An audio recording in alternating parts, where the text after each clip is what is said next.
अस्सलाम वालेकुम, my name is Maria Parveen and welcome to my YouTube channel. आज की इस वीडियो में हम ENG101 के ग्रैंड क्विज को सॉल्व करने जा रहे हैं। तो इस क्वेश्चन में जो है इस वीडियो में जो है वो मैं आपसे ग्रैंड क्विज के अबाउट डिस्कस करूंगी एंड जितने भी क्वेश्चंस हैं मैं आपको साथ साथ मेंशन कर दूंगी। ऑलमोस्ट 2-3 ऐसे हैं जिनका मुझे कंफर्म नहीं है, बाकी सारे कंफर्म है, सो वो मैं आपको साथ साथ बता दूंगी। तो टाइम वेस्ट किए बिना जो है वो कोई स्टार्ट देख लेते हैं। तो पहला क्वेश्चन हमारे पास क्या था कि the usual duration for a student to forget the information received during a lecture is कि एक लेक्चर जो है उसको रिसीव करने के बाद जो इन्फॉर्मेशन मिलती है वो स्टूडेंट्स कितने टाइम तक भूल जाते हैं, मतलब कितना टाइम लगता है। तो अब ये थोड़ा कॉन्सेप्चुअल सा, मतलब एक यूँ कह लें कि सर्च अगर हम लगी हो तो ही बंदे को पता चल सकता है इसके अबाउट। तो मुझे इसका कंफर्म नहीं था, बट मुझे लगा कि 10 आवर्स ठीक रहेगा, इसका ये आंसर जो है वो करेक्ट रहेगा। मतलब इतना टाइम तकरीबन लग जाता है कि हमने एक लेक्चर जब लिया हो तो इतने टाइम के बाद अगर हम देखें तो हमें वो मतलब सारी इन्फॉर्मेशन याद नहीं होती, हमें भूल चुका होता है। बाकी 20 आवर्स एंड ये भी मुझे सही नहीं लगे, सो मैंने 10 लगाया है। आप लोग कंफर्म करना चाहें तो ये कर सकते हैं, क्योंकि ये थोड़ा कंसेप्चुअल सा था, इस तरह का नहीं था कि जिसको हम मतलब वाकई में कंफर्म कर सकें। मतलब ये थोड़ा आप यूँ कह सकते हैं कि एक सर्च के वाला काम था। तो उसके बाद नेक्स्ट क्वेश्चन क्या है, नेक्स्ट क्वेश्चन हम यहाँ पे देख लेते हैं। यहाँ पे नेक्स्ट क्वेश्चन हमारे पास क्वेश्चन नंबर 4 चले आ गए। The clues used to complete class test are, मतलब जो क्लूज हैं वो यूज़ किए जाते हैं कंप्लीट करने के लिए क्लास टेस्ट को, वो क्या होते हैं, कंटेक्सचुअल होते हैं। ठीक है, वो कंटेक्सचुअल होते हैं। उसके बाद नेक्स्ट क्वेश्चन नंबर 5 है greater possibility while dealing with usual aids is the risk of dash them, मतलब उनमें से क्या हो सकता है। अब विजुअल एड्स की बात की जा रही है। विजुअल एड्स क्या होते हैं, मतलब जो शो करवाए जा रहे होते हैं, दिखाए जा रहे होते हैं, रिप्रेजेंट किए जा रहे होते हैं। तो यहाँ पे कैलकुलेट तो आएगा नहीं, ना ही मिस इंटरप्रिटिंग आएगा, सो यहाँ पे रिप्रेजेंटिंग आएगा। तो इसका करेक्ट आंसर क्या आएगा, बी आएगा। मतलब विजुअल एड से आप अगर गौर करें, मतलब दिखाने की बात की जा रही है, कुछ रिप्रेजेंट किया जा रहा है, सो बी इसका करेक्ट आंसर है। उसके बाद नेक्स्ट क्वेश्चन देखिए। नेक्स्ट क्वेश्चन हमारे पास है जी, fill in the blank with the correct preposition. Preposition बतानी है। I will be ready to leave dash about 20 minutes, तो हमने प्रपोजिशन बतानी है। तो जहाँ पे भी मतलब मिनट्स या आवर्स की बात हो तो इन आता है, ठीक है। तो यहाँ पे क्या आएगा, इन अबाउट 20 मिनट्स, ठीक है। उसके बाद नेक्स्ट क्वेश्चन नंबर 7 है tell the antonym of the word given in the capital letters. अब हमने सेल्फिश का एंटोनिम बताना, मतलब अपोजिट। तो सेल्फिश क्या होता है, मतलब खुदगर्ज या जो मतलब लालची होता है पर्सन, हम उसको कह सकते हैं। इसका अपोजिट वर्ड जो है या एंटोनिम वर्ड है वो क्या बनेगा, जिनेरियस, ठीक है। बी इसका करेक्ट आंसर है। तो ये भी आप कंफर्म करना चाहें तो गूगल से कर सकते हैं, आपको कंफर्म हो जाएगा। एंड उसके बाद क्वेश्चन नंबर 8 है provide the comparative degree of lucky.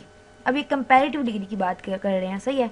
अब कंपेरेटिव डिग्री जो है वो क्या होती है, लकीयर आएगा इसका, लकी की लकीयर आएगी। एंड ये शायद आपको लेक्चर लास्ट के जो लेक्चर्स हैं 5 लेक्चर्स के अंदर दिया गया हो, मतलब वहाँ पे ये टॉपिक था डिग्री वाला। मुझे कंफर्म एग्जैक्ट याद भी नहीं है, आई थिंक वहीं पे कहीं होगा। अगर लकीयर की एग्जांपल नहीं दी गई तो चलिए आप गूगल करके देख सकते हैं। लकी की कंपेरेटिव डिग्री जो है वो लकीयर होती है, मतलब इसका करेक्ट आंसर बी है। उसके बाद क्वेश्चन नंबर 9 है कि Usman is a careful driver and as he had several accidents. अब यहाँ पे हाउएवर आएगा, मतलब उसके मतलब अपोजिट अगर आप जा रहे हैं तो हम मतलब वो जो है मतलब कुछ एक्सीडेंट उससे हुए हैं, ठीक है। अब वो जो है वो केयरफुल है, तो यहाँ पे इसका करेक्ट आंसर क्या, बी आएगा, यहाँ पे हाउएवर आएगा। उसके बाद क्वेश्चन नंबर 10 है हमने अप्रोप्रिएट वर्ड बताना है। It takes a lot of inspiration, मतलब ये इंस्पायरेशन के लिए बहुत टाइम लेता है एंड हार्ड वर्क के लिए to come up with a new and dash in art and painting field, ठीक है। अब सेंटेंस पे गौर करें कि it takes a lot of inspiration and hard work to come up with a new creation, created creative with a new creation in art, ठीक है। तो यहाँ पे एक करेक्ट आंसर है इसका, क्रिएशन आएगा। तो उसके बाद यहाँ पे हम नेक्स्ट क्वेश्चन जो है वो देख लेते हैं। तो नेक्स्ट क्वेश्चन हमारे पास है जी, choose the correct pronoun from the options given below. इनमें जो ऑप्शन दिए गए उसमें से हमें प्रोनाउन बताना है करेक्ट कौन सा है। अब कह रहे हैं व्हाट्स दिस म्यूजिक, कि ये क्या म्यूजिक है, या कैसा म्यूजिक है। तो यहाँ पे नेक्स्ट क्या है, do you like it, it आएगा। मीन्स कि दिस म्यूजिक, एक म्यूजिक की बात की जा रही है तो इट आएगा। अगर कोई पर्सन होता तो ही आना था, अगर ढेर सारे मतलब ज़्यादा लोग होते तो देम आना था, एंड दे तो स्टार्ट एंड पे आता नहीं है, सो यहाँ पे इट आएगा। What's this music, do you like it, तो यहाँ पे बी इसका करेक्ट आंसर है। उसके बाद क्वेश्चन नंबर 12 देखते हैं। तो choose the correct option from the following. हमने करेक्ट ऑप्शन बताना है, read the following statement and then point out that nature of statement. अब हमने स्टेटमेंट बतानी है कि ये क्या है, ये फैक्ट है, ओपिनियन है, या अजम्पशन है, डिस्कवरी क्या है। तथा स्मोकिंग शुड बी इलीगल। अब एक आप अपने मतलब राय दे रहे हैं, अपना मतलब आप कह सकते हैं कि नज़रिया ख्याल आप बता रहे हैं कि भाई ये चीज़ ऐसे होनी चाहिए, पॉइंट ऑफ व्यू दे रहे हैं, यू कैन से। तो यहाँ पे इसका फिर करेक्ट ऑप्शन क्या बनेगा, ओपिनियन बनेगा। ओपिनियन में क्या होता है, आप अपना नज़रिया ख्याल देते हैं या आपको जो चीज़ ठीक लग रही होती है, आप अपना एक पॉइंट ऑफ व्यू देते हैं, यूँ कह सकते हैं।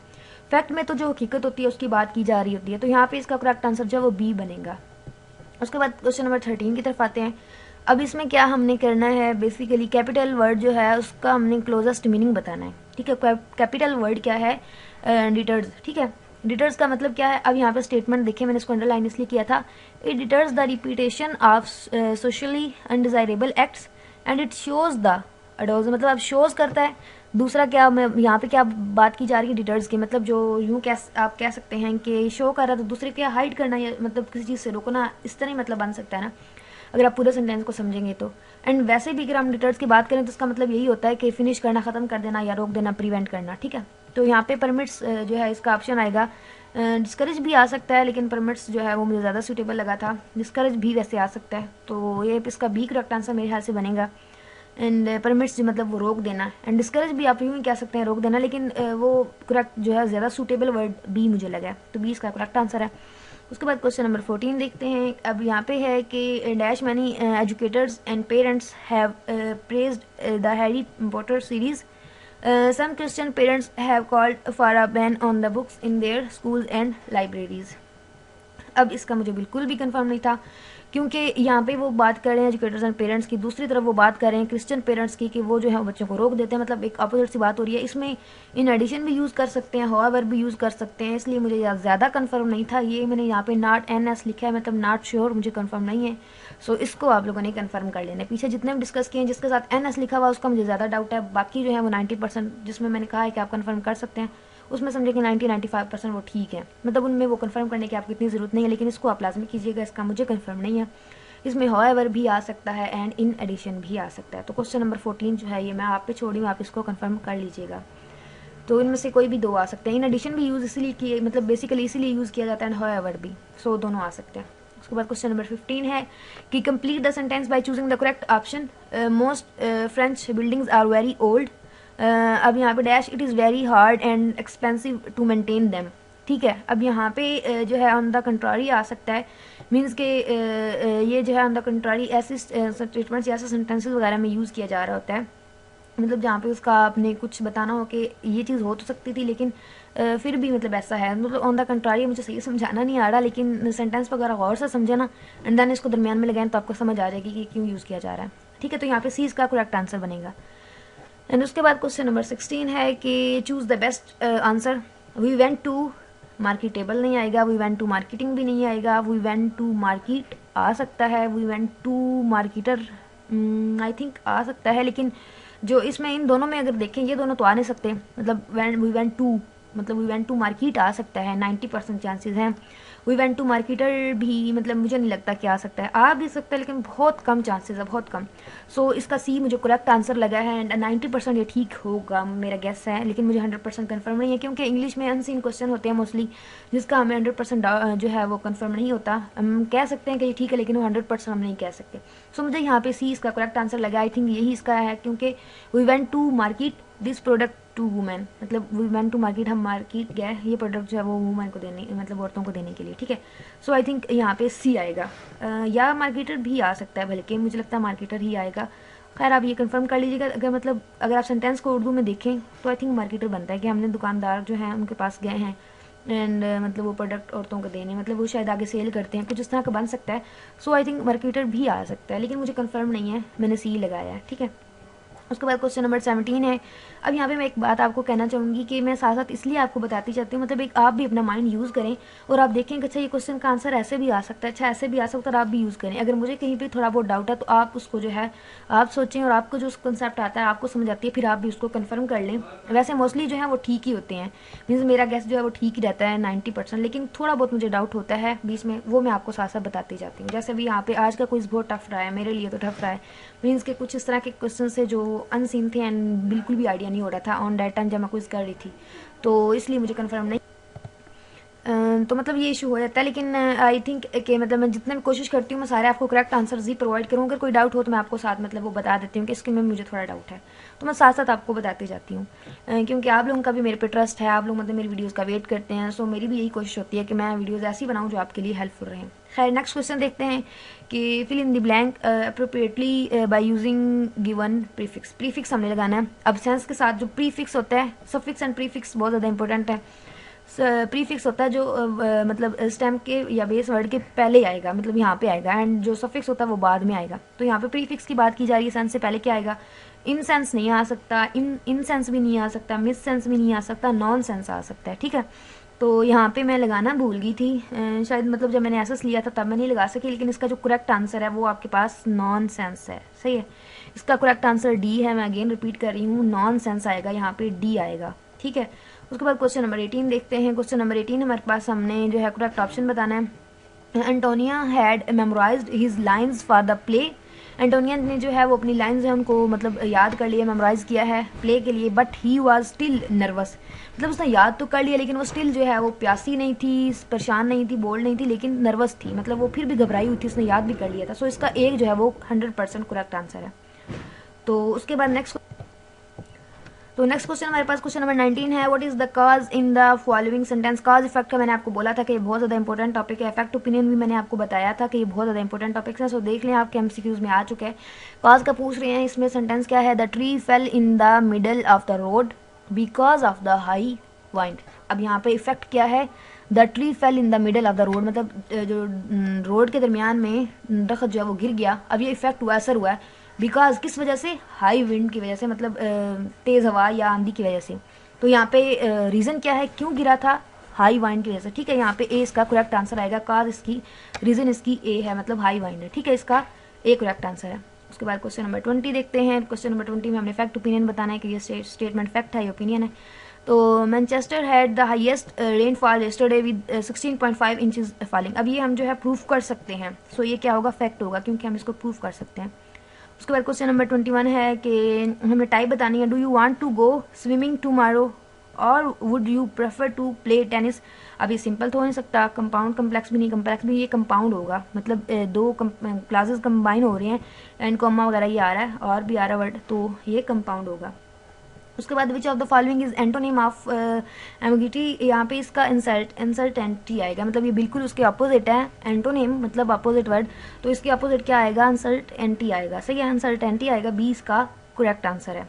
एंड उसके बाद नेक्स्ट क्वेश्चन नंबर 23 देखते हैं। क्वेश्चन नंबर 23 है, there are 3 degrees of adjectives. Adjective की 3 डिग्रीज होती हैं। अब यहाँ पे वो ये तीनों डिग्रीज जो है इनमें से बताना है कि ये जो डी की डेफिनेशन ये किसकी है। Degree of adjective is use to compare two things. वैसे गौर करें तो कंपेयर से पता चल रहा है, कंपेरेटिव डिग्री जो है ये इसका आंसर है, कंपेरेटिव डिग्री आएगा। बाकी डेफिनेशन जो कंपेरेटिव की है वो भी यही है कि दो या दो से ज़्यादा चीज़ों के दरमियान, मतलब मॉडिफिकेशन की कोई भी चीज़ है, कुछ भी है, पर्सनस हैं, कुछ भी है, उनके दरमियान जो है वो कंपेयर किया जाता है। तो कंपेरेटिव डिग्री मीन्स के इसका बी जो है वो करेक्ट आंसर आएगा। उसके बाद question number 24, after Paul workers unfortunate death shooting of the movie franchise of fast and furious was put. अब इसका मुझे सही से बिल्कुल भी समझ नहीं आया, मतलब मुझे समझ नहीं आई कि इसमें क्या है, इसका करेक्ट आंसर क्या आना है। एक्चुअली मुझे स्टेटमेंट की प्रॉपर से समझ नहीं आई कि इसमें क्या आ सकता है। वैसे मैं तो आपको अपना बता देती हूँ, मैंने इन लगाया था, वाज पुट इन, बट मुझे कंफर्म नहीं है, मे बी पुट ऑफ भी आ सकता है, but I think put in आएगा, मुझे कंफर्म नहीं है। उसके बाद क्वेश्चन नंबर 25 है, which of the following is a simple sentence. Simple sentence जो एक शॉर्ट सा सेंटेंस होता है जिसमें ज़्यादा क्लासेस नहीं होते, एक क्लास होता है, उसमें सब्जेक्ट ज़्यादा हो सकते हैं लेकिन शॉर्ट सा होता है। अब यहाँ पे देखें, Jack did a U turn. I think ये जो है ये सिंपल सेंटेंस है, उसमें सब्जेक्ट भी आ रहा है, वर्ब भी आ रहा है, एंड ऑब्जेक्ट भी आ रहा है। सो ये क्या है हमारे पास? सिंपल सेंटेंस है, ए इसका करेक्ट आंसर होगा। उसके बाद क्वेश्चन नंबर 16 आ गया है, हमने कॉज एंड इफेक्ट का रिलेशन बताना है, किस सेंटेंस में कैसे हो रहा है, किस वर्ड से हो रहा है।